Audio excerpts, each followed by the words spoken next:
Alhamdulillah, patut kita bersyukur kepada Allah Subhanahu wa taala dengan banyaknya para ulama di negara kita tercinta ini, negara Indonesia. Yang mana meskipun terkadang para ulama itu dicap atau dianggap sebagai ulama radikal karena mungkin mereka tidak pro dengan keputusan-keputusan penguasa, dengan keputusan-keputusan pemerintah. Meski hal tersebut sebenarnya berupa nasihat, berupa mau'idhah, berupa peringatan, bukan berupa cacian atau makian. Dan sebenarnya hal tersebut adalah sesuatu yang patut disyukuri sebenarnya, yang patut diapresiasi. Dengan adanya ulama-ulama yang berani menasihati pemerintah, menasihati penguasa, itu adalah hal yang patut, yang seharusnya diapresiasi dan disyukuri. Kenapa?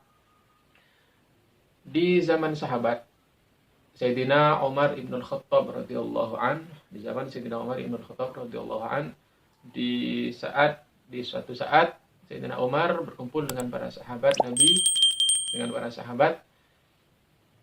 Sayyidina Umar ibn al-Khattab berkata kepada mereka, berpesan kepada para sahabat bahwasanya man ra'a fiyya iwajajan falyuqawwimhu bisayfi.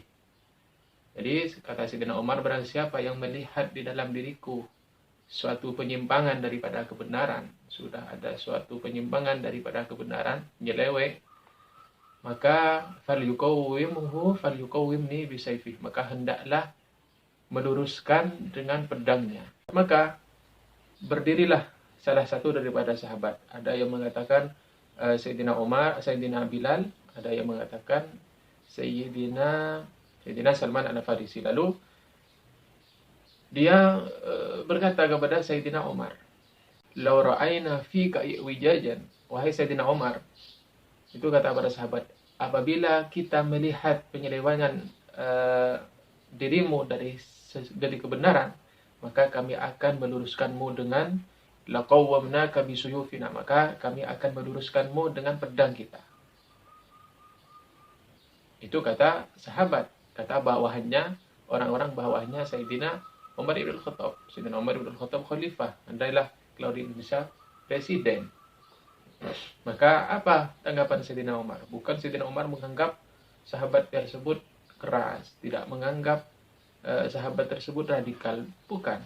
Tapi tanggapan Sayyidina Umar ketika mendengar ucapan para sahabat tersebut, barang siapa, jadi apabila kami melihat penyelewenganmu dari kebenaran, maka kami akan meluruskanmu dengan pedang kita. Dengan pedang, langsung dengan aksi.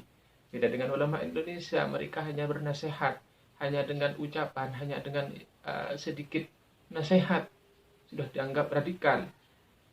Jadi tanggapan Sayyidina Umar ibn al-Khattab yaitu beliau memuji kepada Allah, alhamdulillahilladzi ja'ala fi hadhil ummah man idza ra'a fi iwijajan qawwamani bisayfi.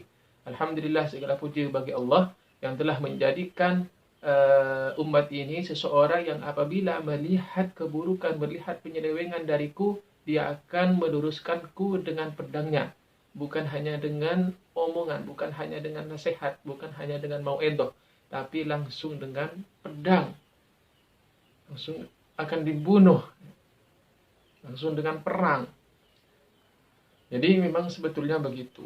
Nasihat, ketika ada nasihat, ketika ada suatu peringatan karena ada penyelewengan dari kebenaran, maka yang sebenarnya harus diapresiasi, sebenarnya harus disyukuri. Jadi memang ya, nasihat itu meskipun berupa nasihat, para ulama bernasihat memang sesuatu yang duka. Kata Habibana Al-Habib Jindan, sesuatu yang duka akan terasa perih apabila diobati. Kalau kata Sayyidina Habib Bahar bin Smith, mulut kita ini para habaib, mulut kita ini para ulama ketika bernasihat itu seperti alkohol. Dia akan terasa perih ketika mengenai anggota badan yang luka, dan akan terasa sejuk, adem, dingin ketika mengenai anggota badan yang baik-baik saja. Jadi patut disyukuri ketika ada suatu ulama yang bernasihat, ulama yang mencegah dari kemungkaran, itu patut disyukuri dan patut diapresiasi sebenarnya.